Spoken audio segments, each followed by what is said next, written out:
All right, we're live. Doc, stop rushing me. It's not my fault the thing loads so slow, all right? It's old. Are you sure that it's that's loading slow and not you? Also a possibility, but my doctor said we can't talk about that. So, hey, all you crazy sci-fi and fantasy fans, it's time for your daily dose of shenanigans over here at the Blasters and Blades podcast. Just three nerdy veterans geeking out over our science fiction passions and fantastical fantasies.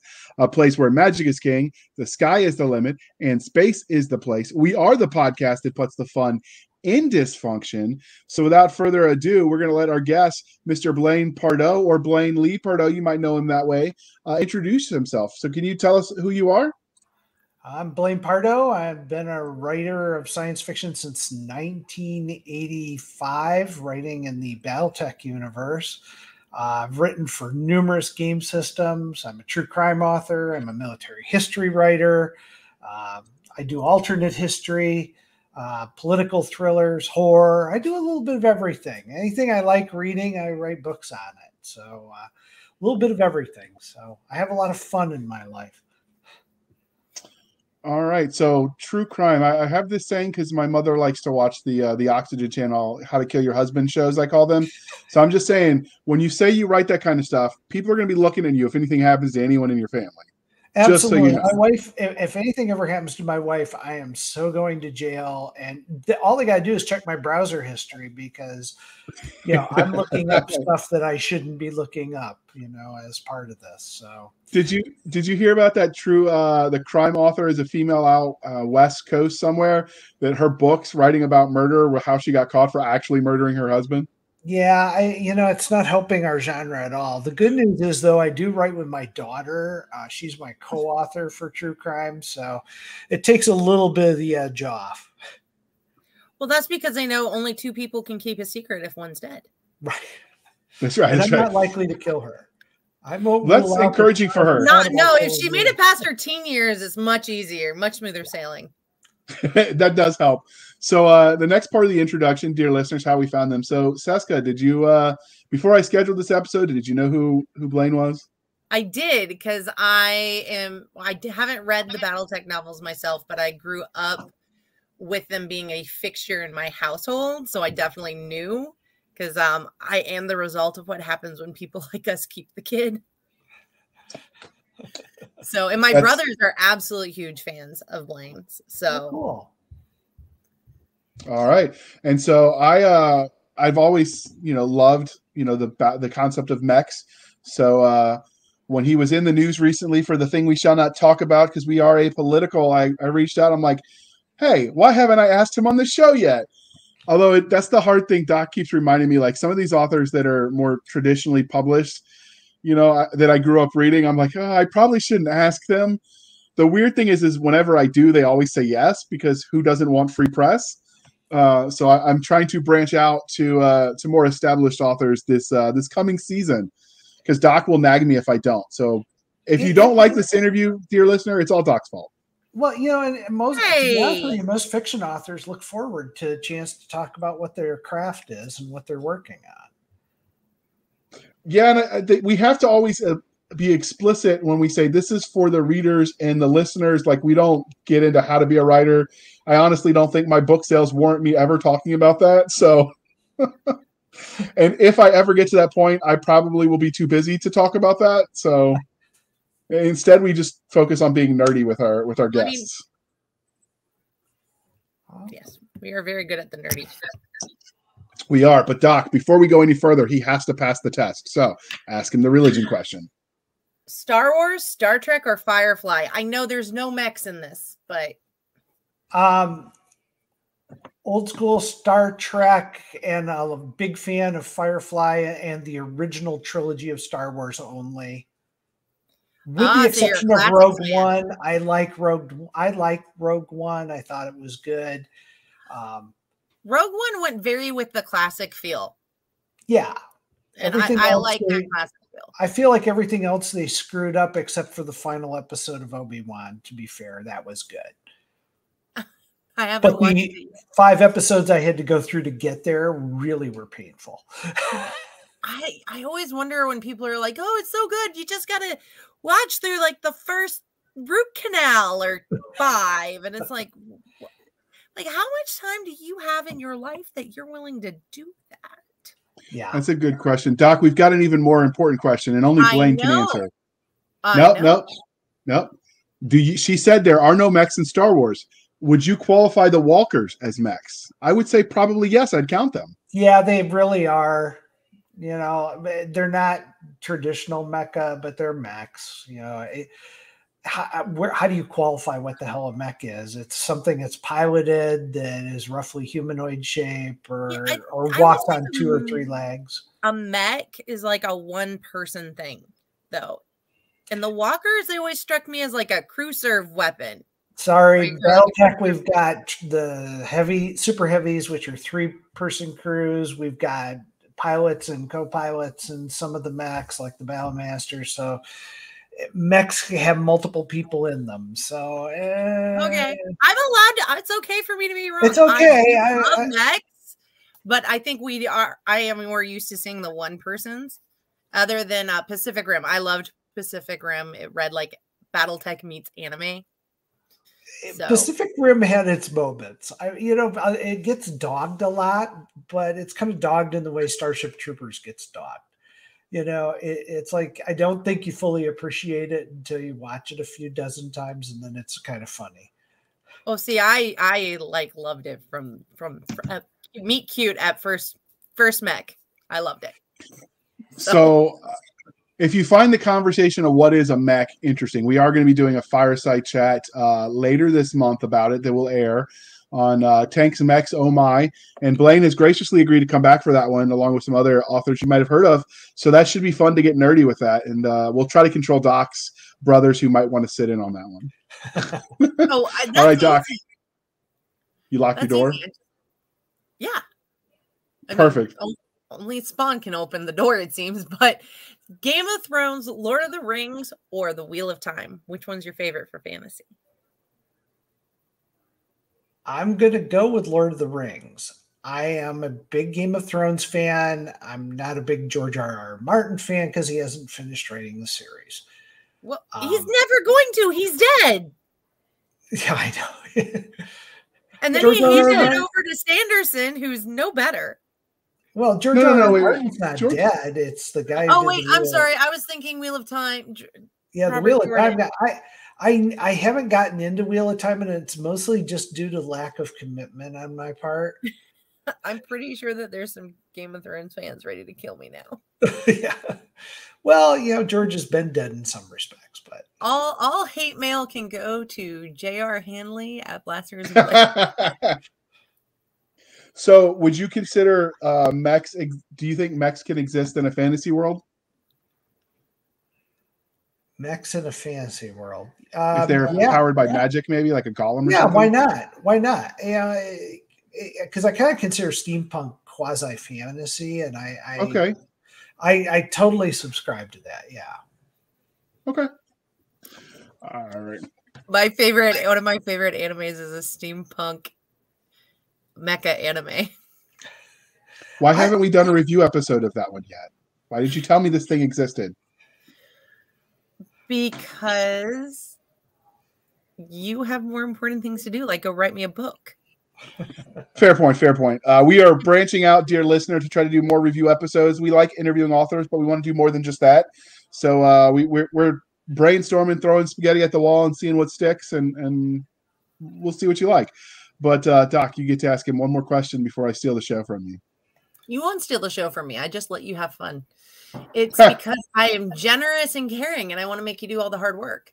So which one do you love more, sci-fi or fantasy? Okay, this is going to get me in trouble. I actually enjoy fantasy more than sci-fi. And yes! I write sci-fi. And I know people are going to go, that's counterintuitive, but I think fantasy and sci-fi are really the same genre. It's a different tech level, and that's all. There's a difference between fake technology, which is magic, and magic, which is magic. Okay, we're keeping him. Yeah, I like fantasy a lot, and I really enjoy it. And I run a D&D group, and I've been running it for I've been running D&D. I have the white boxed edition. So I started in 1972 running D&D. I have a fantastic campaign. It's on my blog. I novelize our sessions, and I have great campaigns and stuff. I don't do that often with science fiction. So do you still play the white box, or did you upgrade to any edition along the way? I'm on version 5 right now, and I'm not going to go to the new crap. Because Wizards of the Coast is just shaking down people for money and making everything digital, and they're ruining what is the true gaming experience, which is people sitting across from a table and using their imagination. When you start digitizing all of that and making it all virtual, I think you're actually ruining what the essence of gaming is. Well, I think you're ruining the part of gaming that is also in some ways very therapeutic. Yeah. So it's a social event. It's a lot of times this is the one time that some of these folks get out and can enjoy themselves, and they get to divorce themselves from all of the other crap in their lives to enjoy each other across from a table, and they're all equals. And everybody has fun, and it's a good time. And Wizards of the Coast is going to digitize all that and ruin it. Don't mind a little bit of some of like the virtual tabletop stuff in some cases, but that's because as a vet, I have friends who are scattered throughout the globe, and some of them from my gaming group, and that's the only way I can keep track of them and play with them still. But having said that, it's not the same thing. And I don't want to do that all the time. Like, it's great. And I only look forward to those sessions as much because of having known them in person. Does that make sense? Yeah, absolutely makes sense. Otherwise, you might as well be playing WoW. Yeah. Which I played WoW and I went, why am I doing this? Why am I coming over to your house and then playing WoW? I can sit at home and do this. Yeah. I think what they're trying to do is they're trying to compete with the plastic crack that is Warhammer and how they monetize. It's not crack. Crack costs way less than Warhammer does. Yeah. Fair. Honestly, they've got to stop playing marketing games and just create good product, and then the rest of us will be happy. Yeah. So the question Doc was supposed to ask is not which one you love more though, but which was your first love. So did you find sci-fi or fantasy first? I was probably sci-fi first. When Planet of the Apes came out, and I'm dating myself here, I turned 60 in a month. When Planet of the Apes came out, man, that was it. I bought all of the books. I read them. And I got sucked into that. I read a lot of Jack Chalker, who was a fantastic writer that bridges science fiction and fantasy. The Well World series is so phenomenal and still holds the test of time. I've started rereading it not too long ago, and it's that perfect blend of fantasy and science fiction together. He did such a good job of that. I got hooked on a lot of that stuff early on. Like most people, I went to Lord of the Rings very early on too. And Lord of the Rings is just something I don't think we'll ever see it surpassed in my lifetime. Although I've heard rumors Wheel of Time is up there. I think what the difference is, though, is Lord of the Rings was also very genre defining. Yeah. In some ways. It's like Battletech is very genre defining in and of itself for people who like mechs. Yeah. I'm going to piss off all the Robert Jordan fans and go, even though I haven't read the series, I haven't really had anybody convince me successfully by more than maybe like, okay, cool. I'm glad you're passionate about it, that it's genre defining. Like nobody else has done. Lots of other people have done worlds that go through cycles of tech and in magic. So I'm not sure that it's as genre defining as Lord of the Rings. I think Lord of the Rings will always define modern fantasy. Absolutely. Everything else is compared against it. Nobody compares against George R.R. Martin stuff. I'm sorry. It just doesn't happen. But everybody compares against Lord of the Rings, and it's almost like a cult-like religion that follows it. That's why we call them the religion questions. Yep. So what was your first memory of engaging in speculative fiction? How did you find the umbrella that includes all the things? Oh, speculative fiction. The guy that suckered me into that was Harry Turtledove. Ooh, Harry love that man's Turtledove. writing. Harry Turtledove, I think, is one of the people that really, when he did Guns of the South, Yes, and did his subsequent World War II series and his subsequent series that covered an alternate World War I and World War II with a splintered America. I don't like his politics at all, but I love the guy as a writer, man. He is fantastic, and it's just hard to. Yeah, everybody compares against Turtledove, so in that genre, and I'm sure I get compared against him in some ways too. So, but the guy does a great job. He suckers you in, and he takes a simple premise and makes a change or two, and then the next thing, everything's a ripple effect from that point on, and I just love it. I just love alternate history. it's nice to see a history degree made good, because everyone, when you major in history, like, what are you going to do with that? Teach? So the fact that he made good with his history degree, read old history, I'm glad for him. Yeah. I mean, every coach I've ever met taught history. You're not selling it for me, Doc. So we're just going to move on. So what is it you love about speculative fiction as a genre? For me, what I like about it is you are taking the readers and you're changing an aspect of something that they're already familiar with. And it takes them on a completely different path and a journey. And it allows you to introduce characters that interact with that change that you've made. And that is the essence of a good book, is the characters. I mean, the plots are plots, and they're interesting, and there's always a twist or two, and we like that. What people love to read about are characters. And when you change history or you change the course of history, you get to then have the characters interact with that, and it puts the reader right there, and they like experiencing it, I think. And so it gives you fertile ground that's familiar for the reader to have your characters play in. Okay, that's a good answer. So how did your love of speculative fiction as a genre transition into you deciding to tell stories in this space?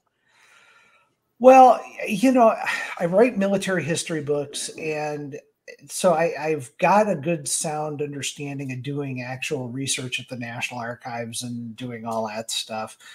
And, I'd done books in the past. I did one on the Cuban Missile Crisis where I got declassified the actual invasion plans for Cuba. And I started realizing that could actually be an alternate history book all on its own. What if we had invaded Cuba? Because I actually had to go through some of those aspects in writing the book, how this militarily would have played out. And I realized, gee, that's alternate history. I didn't even think about it that way, and to me, it's a good bridge for anybody who is marginal. They don't like hardcore science fiction. They don't like hardcore fantasy. But with speculative areas or alternate history, you can suck people in who might not normally be a part of this genre.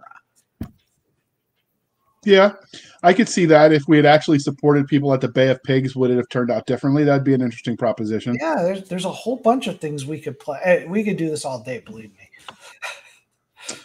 All right, and I would enjoy it, but Doc might fall asleep, so we'll move on. I like history, just not at like 10, 9 o'clock, 11 o'clock at night. Well, you're not that interesting. He is, but you're not. But I've been reading some stuff lately that is borderline speculative history. And I don't know if you guys have read Forgotten Ruin.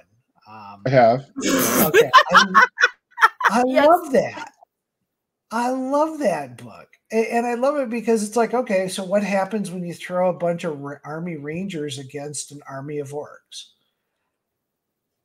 That has been, those kinds of questions have been floating around the War College since forever. I know the famous one was, if you took the 3rd Marine Expeditionary Force and you stuck it in the middle of the Roman Empire at its prime, would the 3rd Marine Expeditionary Force beat the Roman Legion? And the answer, of course, is no, which is counterintuitive, because it's the point of the exercise is to teach you logistics win. And even if every bullet is a 1-for-1 kill and every shell is, eventually they've got more bodies to throw at you than you've got beans and bullets, and they win because fire and maneuver doesn't work if you can't fire or maneuver. Right. There's some fun stuff. I mean, I'm enjoying some of these borderline things that bridge between the two and allow you to play a little bit of speculation. So to me, I got the book kind of on a whim. I started going through it and I was like, okay, this is funny on so many levels and I'm enjoying it. And if I'm enjoying it, it's good fiction, I guess. If you like, we lost Doc. If you like military portal fantasy or fiction, you should check out Eric Allen Idle Heights, Steiger's Tigers, which is basically the premise of what happens if you stick the missing 9th Roman Legion in the middle of Middle Earth. It's sort of the premise that starts it. It's pretty good too. We've had him on the show as well. Oh, I may have to check that out. I'll send it to you after the show. I'll send you a link with it as well. Thank you. So many authors will let their own real life experiences influence the stories they tell. Were there any specific formidable moments that shaped you as a storyteller? That shaped me as a storyteller. I've always enjoyed writing. And in college, while I was a business major, I earned my money. I wrote for the campus newspaper. I did an editorial column. I wrote commercials for radio while I was in college. I got paid like $5 each for them, but it was like income and it was kind of cool. And it was a lot of fun. And to me, it was just the first time I think that I walked into a game store and saw something that I wrote on a shelf that's the hook. Because the first time you see your name on a shelf somewhere, be it a bookstore, a game store, or whatever, you start going, okay, I kind of want to see more of that. So for me, that's the formative part. It's that rush of how cool is this that I'm entertaining other people who I don't even know at this point. Yeah, it's one thing when friends and family buy the book, and that's always cool that they're supportive. But it's entirely, they sort of have to support you by nature of being family. It's always cool when people who didn't have to buy the book but chose to, enjoy your stuff. That's a special feeling. Yeah, well, I went to Gen Con back when it was in Milwaukee back in the early days. And I'll never forget when Battletech was at its peak, we did a Battletech seminar that had like 150 to 200 people in it. And it was like, oh my God, these people are all fans and they're shoving books in front of you to get autographs and they're hoarding around you, asking you questions about, on page 6 of Snords Irregulars, second column, third paragraph, you wrote the following. How does that apply to this other? It's like, oh my God, you think I've committed this stuff to memory and I haven't, it's you realize after a while that you're writing it for a much broader audience. That's kind of cool. Yeah. All right, Doc. I know your internet's being wonky, but next question is you. Duh. So she froze again. All right, we'll rock on without her. So transitioning from the writing side, let's talk about things from a fan angle. Has anyone ever asked for your autograph since you started writing? Oh, absolutely. I get probably once a week, sometimes twice a week. I have a whole process for if you want me to autograph stuff, send me a self-addressed envelope with a return envelope inside. I've got some stuff sitting over here. I've got autograph and send out to fans. So I do it all the time. What was the first time like when someone said, hey, you're that Blaine guy. Can you sign my book? It's actually a nice rush. It's a little embarrassing. I don't savor that experience the way some authors do, but it's fun. I mean, it's rewarding when somebody asks you that. I enjoy it a great deal, but I'm not the kind of person that sets up a table to sign autographs in a bookstore. That's not my shtick. But I absolutely love it when some fan approaches me and says, hey, I've got a bunch of stuff. I had a guy last year who called me and he said, I'm at your local game store. Can you come down? I've got 14 things for you to sign. And I'm like, okay, sure.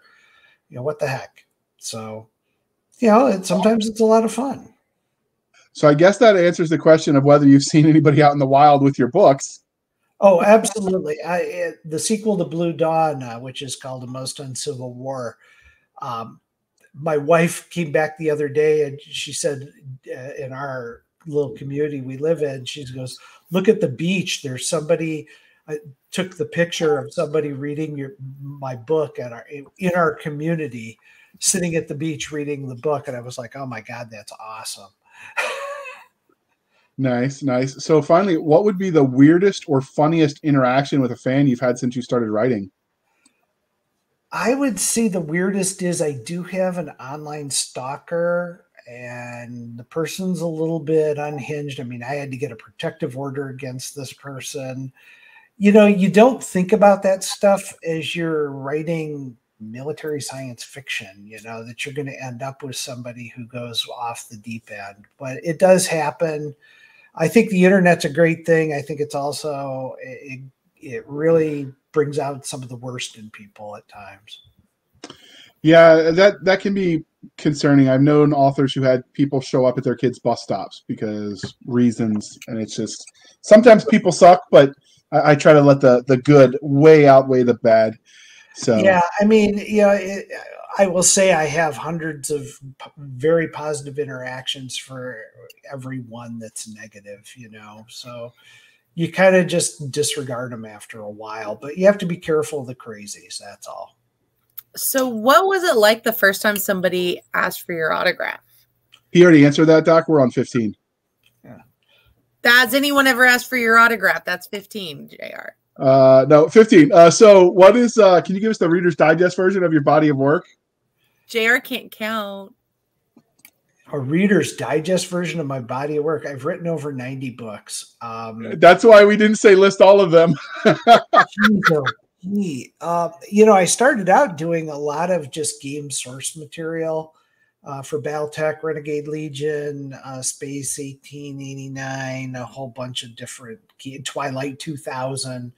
I wrote a lot of supplement material and stuff like that, scenario books and things along those lines. And then I got into doing novels for Battletech. I don't remember how many novels I've done, but it's a lot.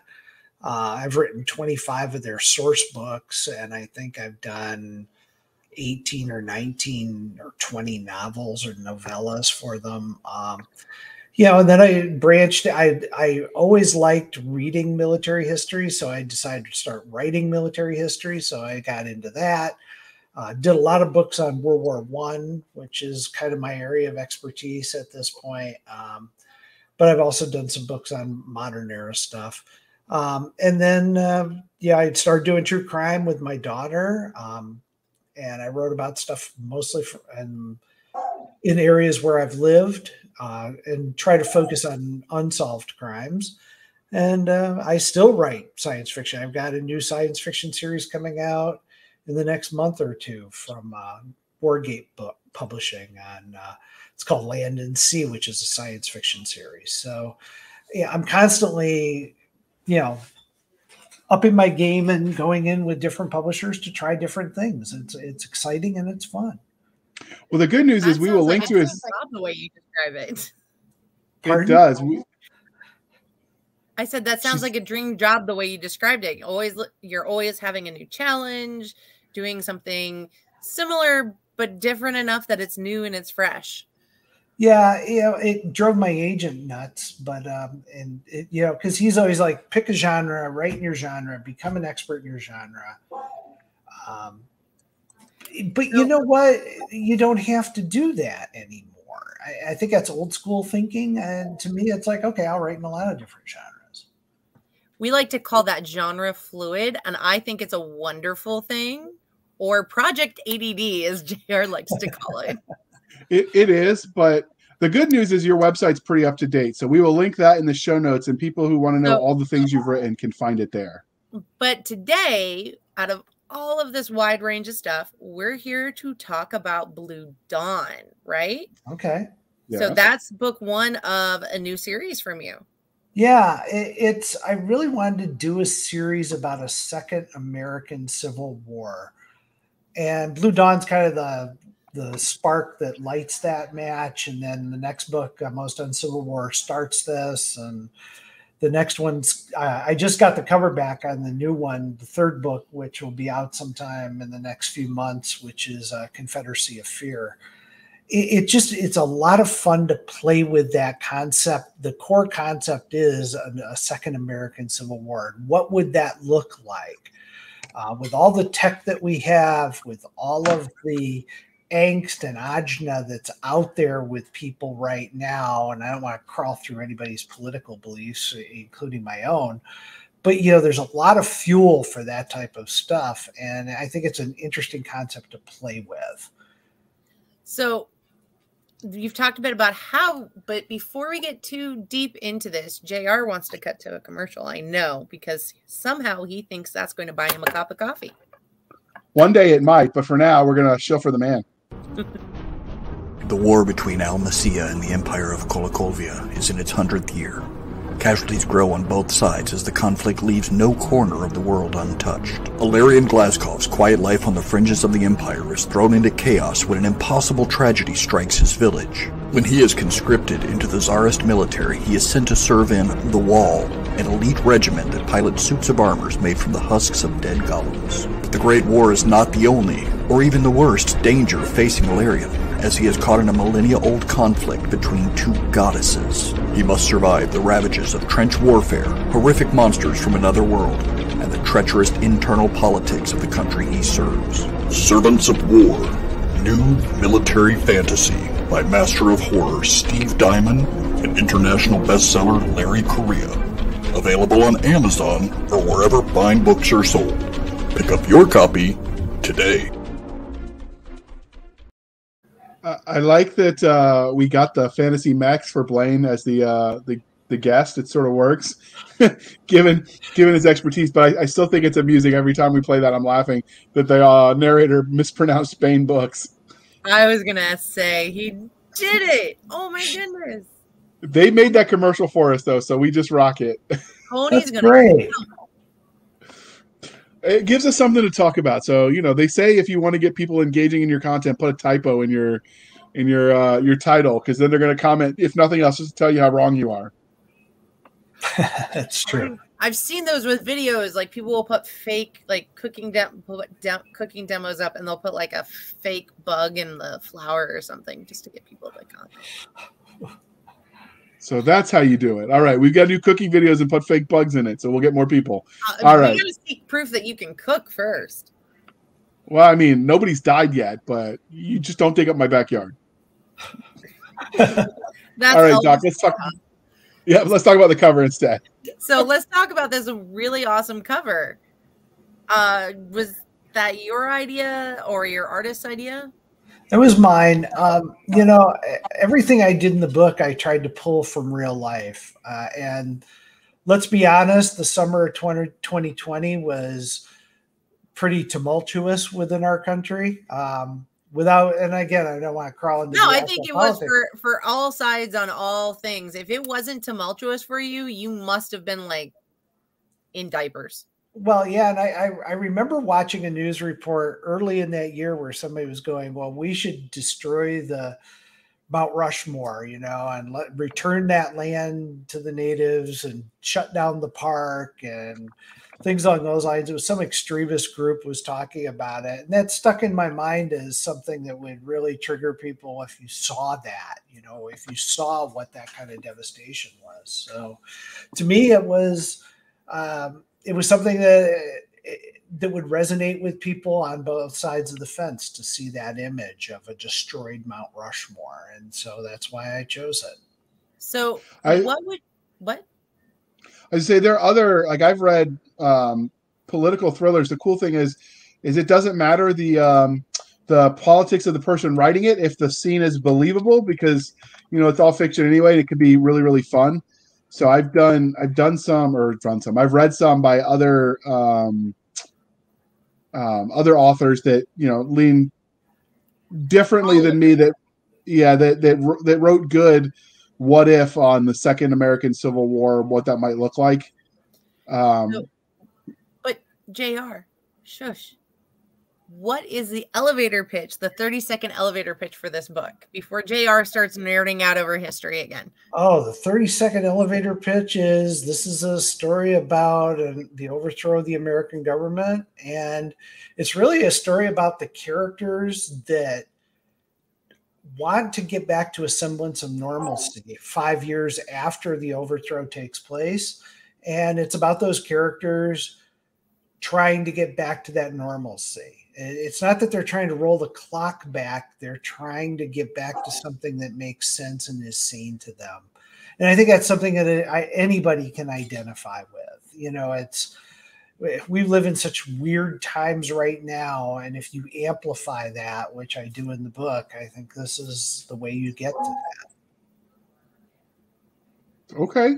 That's a good as an elevator pitch as any. What do you think makes, in the crowded field that is alt history and even the burgeoning Second Civil War style of books, what makes yours special?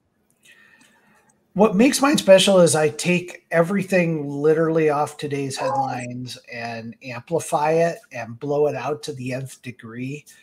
And that becomes the fuel for the background and the setting for where these characters play. And to me, that's what makes it very interesting. I get my material by watching the news at night. That is a good place to get it. So which tropes, when you were writing Blue Dawn, do you feel like you hit the best? When you say trope, what are you looking for exactly? Well, to be honest, people have broad definition of tropes, like what, sort of stereotypes of the fiction genre that are yours, the strong. This was definitely designed to be a political thriller. More than fantasy, more than anything, or more than science fiction, it's a political thriller in many respects. And it covers a broad suite of characters. And the whole series, I keep expanding, adding more characters. Of course, some of the characters die. You get this ever enlarging cast as the series goes on. I'm actually working right now on book 5 of the series. So I'm way ahead of what most of the fans are going to see for a while. Okay. That is always encouraging. So that's the one big fear of people that have been burned way too many times, is you start a really cool series, you really, really like it, and then the author just drops off the face of the earth. And I mean, with the Land and Sea series, we have the first 3 books done, and one just cleared editing today. The other one's in edit right now, the second book. So the first 3 books are completely done. And we did that intentionally for that very reason. I did not want to launch the series and then have everybody go, so when's the next book coming out?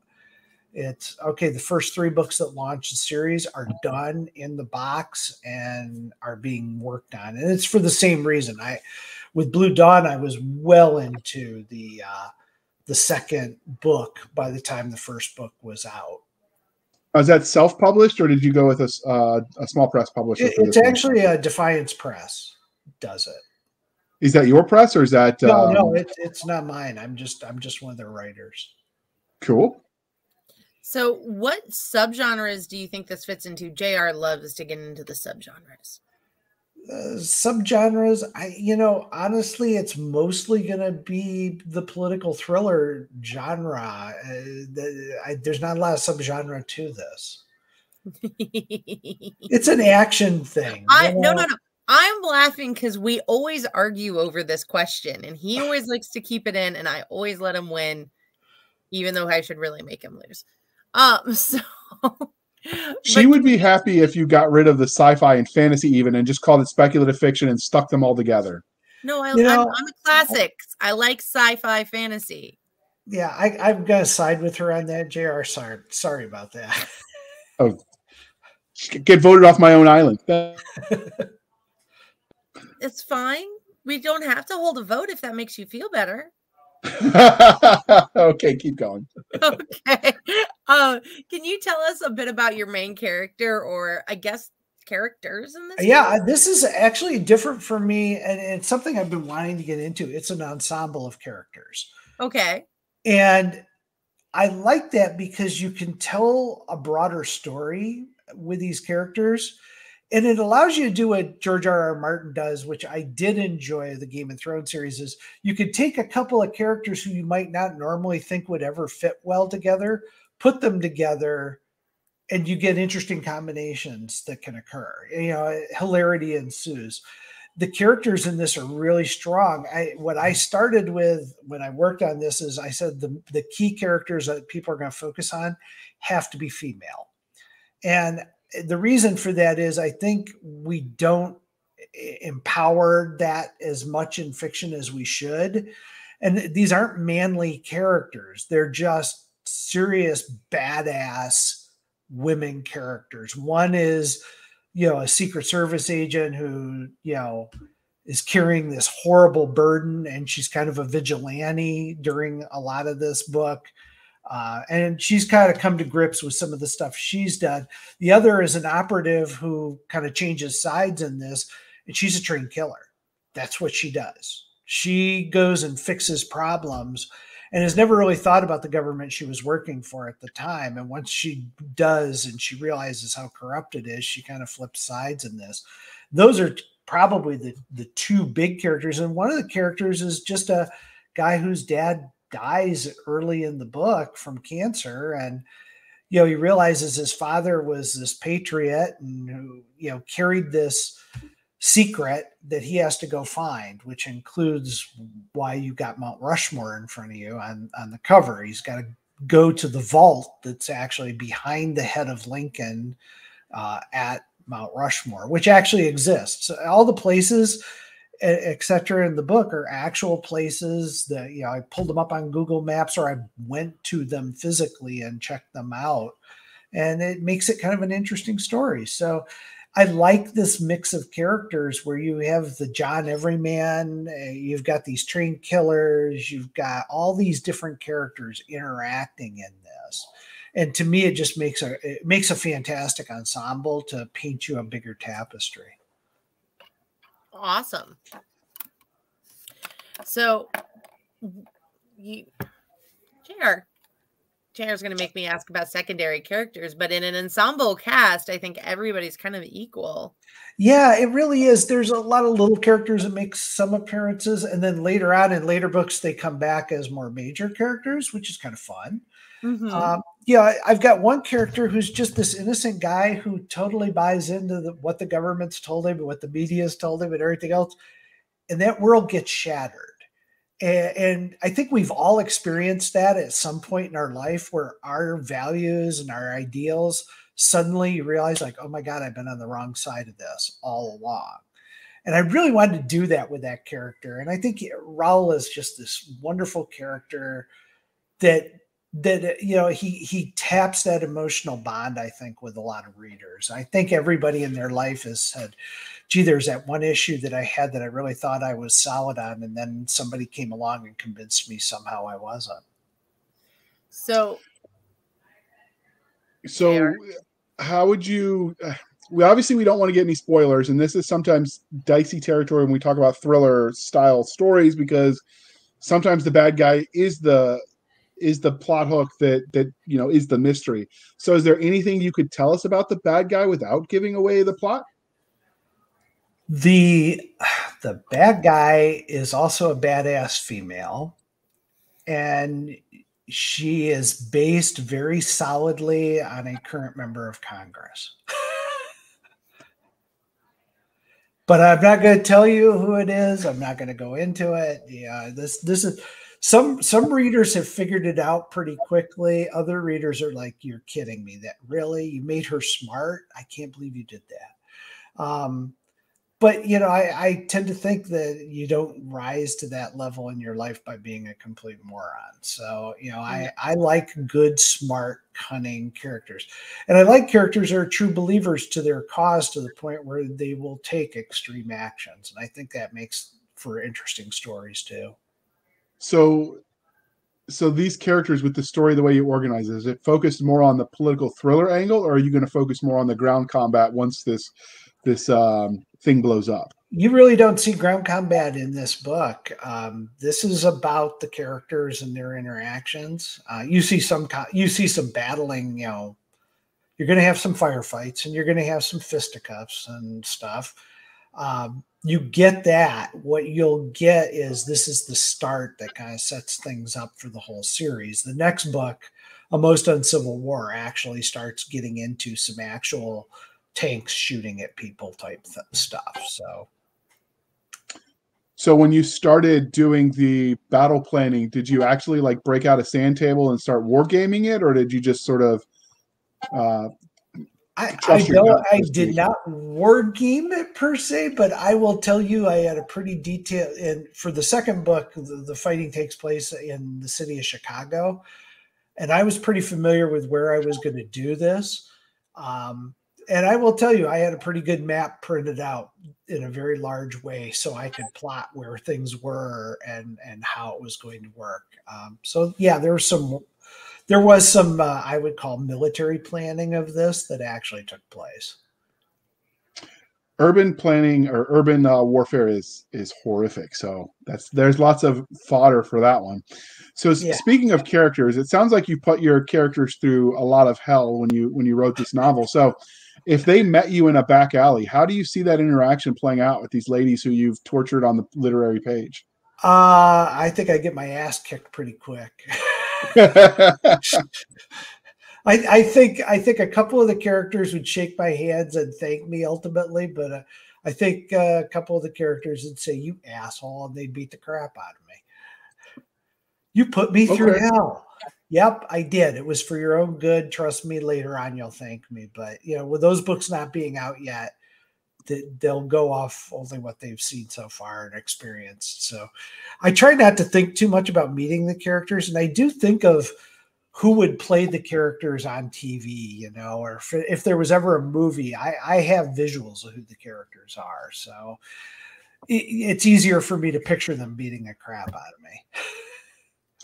Fair. Do you ever plan on sharing who you envisioned in your head with the readers, or is that something that's just the one Pardoe character canon? who's the badass operative was Gina Carano was the template for it. So okay, yeah, and so it's easy to picture her beating the crap out of me. She did well in the Star Wars movie series that she was in, playing the badass. Oh yeah, Cara Dune was a great character, and I mean it was a well done and well crafted character in The Mandalorian. So speaking of characters, when you write, do you have a favorite archetype when you're writing these badass women or whoever else you're writing in your other books? No, sometimes what makes the badass is the situation you put them in.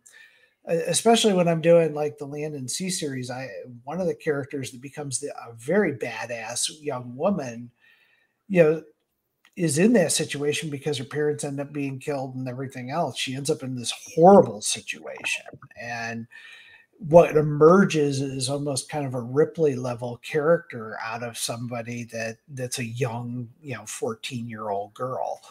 And, so some of it is the circumstances that the characters go through. It's not a particular archetype per se, but I look for you have to go to the origins of each of the characters. Each character has a pretty well-established arc, and it goes beyond just the book they're in. It goes, through the whole series where I'm going to take these characters. And, so you have to look for what's the life-defining events that change them along the way. And it's kind of a fun experience to do that.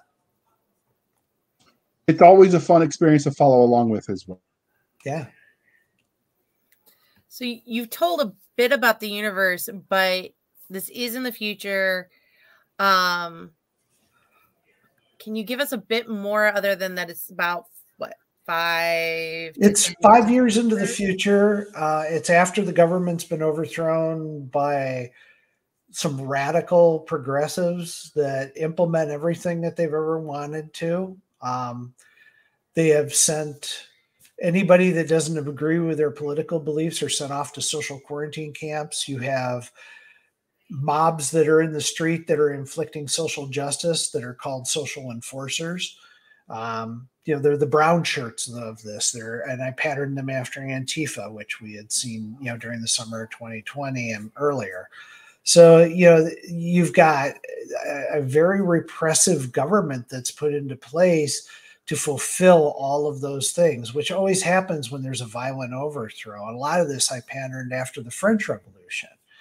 When the French Revolution took place, there's a point where the revolutionaries always have to have a target, and so they start turning on themselves as well. And so you're going to see some of that throughout the whole series.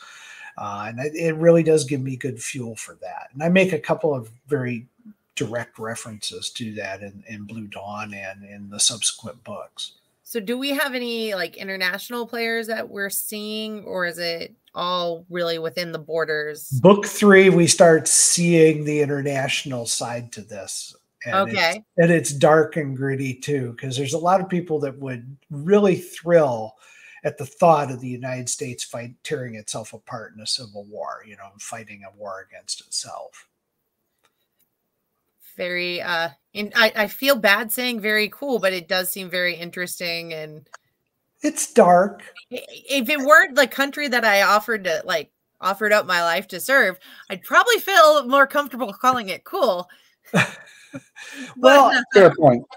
And it's funny because a lot of this stuff, with the withdrawal from Afghanistan, for example, I don't talk about that very directly, but what I do have is the fall of Taiwan, which is a result of our leaving Afghanistan leads to China invading Taiwan. And so, that's part of what you'll see starting in book 3 is some of the ramifications of that and what it ultimately leads to. And it gives us some great characters out of there too. So you've talked about this, and you already said you have book 2 done? Book 2 is out. Most Uncivil War is already available on Amazon and etc. Book 3, Confederacy of Fear, is done. The cover's done. The editing's done. I don't think the audiobook's done yet, but that'll be releasing, I've been told, sometime soon. So like a true experienced pro, you're like on the ball with this, man. You have your entire story arc ready to go. Oh, yeah. Like I said, I'm on book 5. Hippos. Book 5 is really playing out well. I'm blowing up a lot of great American cities, and but it's a fun experience to go through this, and it's very interesting. You get the flavors for the various states. So what kind of tech can we expect from the book? I mean, 5 to 10 years, that's not 5 years in the future. That is not a lot of tech advancement unless it's very specialized. No, it's the world we know. And that actually helps. I think for a reader, there's nothing in here that's too alien to people. Well, JR loves to ask about aliens. I'm sure he's very disappointed. Sorry. I'm just saying. Like the blue ones? Pardon? She's making fun of me. Talk about Avatar. So, I mean, I'm just saying, have you cleared in this series Area 51 yet? If not, there's still the possibility of aliens. Okay. I have not gone there yet. The military kind of gets sidelined in this. And there's a lot of reasons for that. The military isn't designed to actually be used against the American population. And there's some political stuff as to why they don't do that. There's actually some legal rules about the use of them. So the military plays a far less role, but you get more National Guard and militia and private military contractors being engaged in this strife, with the military kind of sitting on the sideline waiting to see who's going to win. And there's some defections from the military and stuff, but it's a different kind of conflict, and it's going to be a lot of fun. It's a great journey to be on, to be honest with you. So normally we would ask what cool futuristic tech or magical tech you would want from your books, but since it's a modern time sort of thriller, potentially alt history novel, most of the tech in there we're familiar with, but we're going to ask you anyway, of all the cool guns that you got to play with in this series, which one would you want to be like, you know what, I'm adding this to my armory? I am going to add an M18 just for the grins. But I think the thing that I've enjoyed is, having watched some of the footage out of the Ukraine, is some stuff that I'm doing with drones that is just, it's cheap, inexpensive, and destructive. You know, you can fly a drone with a mortar shell on it and just drop the mortar shell on the target. And the Ukrainians have been doing this, and you could literally like fly over a truck, drop it, and boom, truck's gone. So I'm having some fun with stuff like that that are low-tech solutions that would be employed in a war like this. I love the all the articles that came out with they were finally using something like Tinder for something useful for. I don't like Tinder. This is not my anti-Russia stance. This is just I don't like Tinder. Yeah, I've heard of Tinder. I haven't gone. I'm happily married, thank God. It's really the best place to be. Away from it. So, wow. All right, Doc. Way to derail to the dating apps. But Tinder is not a dating app. Sure. Hookup app, whatever. But so you mentioned using drones. It almost sounds like how some of the first biplanes were used to sort of drop hand grenades out the side before they started, arming them themselves. Oh yeah. And there is some danger, like you fly enough of really cheap ones and you can, get into the air intake manifolds of, jets and whatnot and bring actual expensive warplanes down. Yeah, but trying to navigate a drone into a jet that's flying at, full speed is going to be a real trick. You'd almost need to be able to make swarms of them, and I don't know how easy that would be to coordinate. It's doable. So you might be able to do it, but not you, JR. So obviously, jokes aside, thanks, Doc. That hurts. Jokes aside, like obviously this book is not one of your, sci-fi with all the aliens, but when you go about in the fantasy and the sci fiction that you write, where you are creating these fantastical creatures or these alien creatures, just, more broadly, how do you go about creating those? Do you like to make things up out of like, completely fresh, tap into legend and lore, your nightmares? What's your process? Well, BattleTech was always fuzzy tech. It was weird because you'd have this mech that was supposedly carrying 160 missiles and stuff, and it's like, where you couldn't fit all those missiles inside that, and we just kind of did what I called hand wavium. We said, okay, well, we'll just pretend that isn't, let's not go to the technical level. For Land and Sea, which I'm working on, we actually have had to really work with plausible technologies, and it's 25 years in the future, and it's everything in there is based on stuff that we've read from DARPA reports and from other technological advances that are practical and realistic that would be applied. And so that is good. In terms of doing aliens, we have some of that in the Land and Sea series. Those I have a group of people that I work with at Creative Juggernaut, whose company that is doing Land and Sea. And we do a lot of serious brainstorming on what the aliens are, how they work, why are they engineered this way? What makes them different? Why would they exist in this fashion? And we spend a lot of time making that actually very factual, very plausible in many respects. So, I have a cobble of group of folks that I work with when I have a question like that, and I go to them and say, "This is what I'm thinking. What do you guys think?" We bounce it around and make sure it makes sense before I put a pen to paper. Okay. So is this just, your publishing team, or did you, talk to experts in biology and xenobiology and all the things, or how did you put together this team? It's our publishing team, but we branch out. We will go out and do research, and pull up stuff from experts. So it's fun. Okay. It can be. It's much more of a hard sci-fi with Land and Sea, and that makes it more interesting. I think a lot of people are, with BattleTech, a lot of it, like I said, it's fuzzy tech. It's softer. Let's not look under the hood here. With Land and Sea, it's like, go ahead, lift up the hood and take a look. You're not going to see things here that are going to be completely foreign to you. Okay. All right, Doc, I will keep meandering and going on all those tangents if you let me. So next question is yours. the interview is winding down, but is there anything we didn't cover about Blue Dawn that you want to cover? No, it's a fun book to read. It's designed, as much as I would tell people it's a conservative book, it's really designed to, make people think. And I think good fiction does that.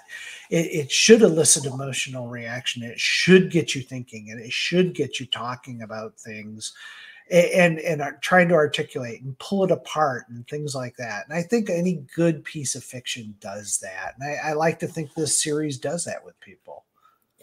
So what would the age range for this be? I would say 21 and older. I mean, okay. I'm pretty graphic when I kill somebody. And I'm being realistic there. Oh no, bragging, we have some people who listen with their families, and we've read some YA authors on, and we've had a couple of sci-fi authors who write children's sci-fi. So I think it's always a good question to ask. It is. It's a very valid question. I wouldn't have anybody reading this that was not 21, because I think some of the concepts aren't going to click with anyone until they're a little bit older and have been out in the real world too. And then I don't want some parent calling me up saying I've traumatized their kid. Fair. This is one of those things where when they do understand, they'll wish they didn't. Yeah. Yeah. So, all right. This is the part, dear listener, where I remind you that reading and writing is a two-way street. So please be kind and speak your mind on the reviewing platforms. Your reviews help the right readers find the right book. So do your part, people. And if you can't get on Amazon or Barnes & Noble or all the places where you bought the book to leave a review, go to Goodreads, BookBub. If you can't do that, start a website and write them there. But write your reviews, share your thoughts, tell your friends. It's how you get the books you like to come out more of them, because if nobody buys them and talks about them, publishers aren't hiring a second edition and they're not hiring second drafts. So, you have a part to play as a consumer, and we encourage you to do that lovingly. So, all right, as we wrap this up, Blaine, can you tell listeners how they can find you? Yeah, the easiest place is blainepardoe.com. Honestly, the best place to get a hold of me is Facebook, Twitter, etc. I'm very active on social media.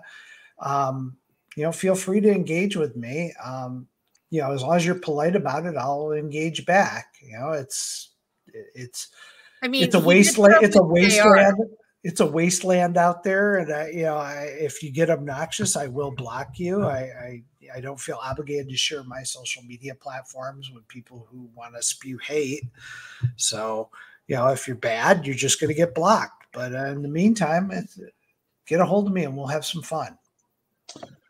That is a solid business plan right there, sir. So you can find us, dear listener, on Twitter at twitter.com/SF_fantasy_show, Sierra Foxtrot _fantasy_show. You can email the show at blastersandbladespodcast@gmail.com. Again, blastersandbladespodcast@gmail.com. You can find us on Facebook, where all the shenanigans happen, at facebook.com/groups/Blasters and Blades Podcast. Again, /groups/Blasters and Blades Podcast. You can find our website, which is still anchor.fm/blasters-and-blades. Again, anchor.fm/blasters-tech-and-tech-blades. Any update on where we are with that website, Doc? Okay. We will move. We'll circle back to that one, as they say. Where you can also, at our website, you can support us for as little as 99 cents a month. You can help keep the lights on, or you can support us more directly, and its link is on the bottom of the screen if you're watching instead of listening on the Spotify and such. You can support us at buymeacoffee.com/author J.R. Handley. Again, buymeacoffee.com/author J.R. Handley. Be sure to put in the comment section that is for the podcast, and I promise I will keep my co-hosts, Doc Cisca and Nick Garber, duly caffeinated. They will drink until their liver explodes or wherever the caffeine goes in your blood. I don't know. I'm not a biologist, people. Gosh, you really couldn't tell. Anyway. I mean, it goes in mouth, makes me feel good. All I need to know about caffeine. More coffee. Thank you for spending some of your precious time with us. For the absentee Nick Garber, the addle-brained J.R. Handley, I'm Cisca. This was the Blasters and Blades podcast. We'll be back next week. Same time, same place, indulging our love of cheesy culture. nerd culture, cheesy jokes, all things that go boom, and obviously I need more caffeine.